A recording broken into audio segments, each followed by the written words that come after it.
కానీ ఒక big change ఒక్కసారిగా ఒక్క 6 నెలలకే. ఈ 6 నెలల పాటు సైలెంట్గా ఉన్నారు, కరెక్టే. ఎందుకు పార్టీ యాక్టివిటీస్ ఏమి లేవు. ఒక్కసారిగా జగన్మోహన్ రెడ్డి గారు బయటకు వచ్చారు, ప్రజల్లోకి వెళ్దామన్నారు, ఒక ఉద్యమం మొదలుపెట్టారు. తొలి పిలుపుకి పెద్దగా స్పందన రాకపోయినా రెండో పిలుపుకి ఇప్పుడు భారీ స్పందన రాబోతోంది. మొత్తం జగన్మోహన్ రెడ్డి గారు ఇప్పటికే ఈ 6 నెలల పాలనకు సంబంధించి, లేదంటే కూటమి ప్రభుత్వం ఇచ్చిన సూపర్ 6 హామీల గురించి, ఇవన్నీ ఎందుకు చేయట్లేదు, నిలదీయండి, రండి, కలిసి పోరాడదామని ఎప్పుడైతే పిలుపునిచ్చారో అందరూ రావడానికి సిద్ధమయ్యారు, కంకణం కట్టారు. జగన్ అడుగుల్లో అడుగు వేయడానికి రెడీ అయ్యారు. మొన్నటి వరకు జగన్ వెంట కార్యకర్తలు లేరు, కార్యకర్తలు జగన్ దూరం అయిపోయాడు అనుకుంటున్న నేపథ్యంలో మేము ఉన్నామని ముందుకొచ్చే ప్రయత్నం అయితే చేస్తున్నారు.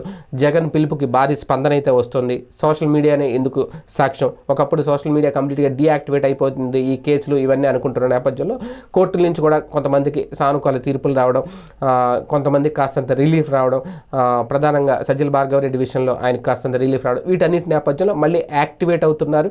అదే కాకుండా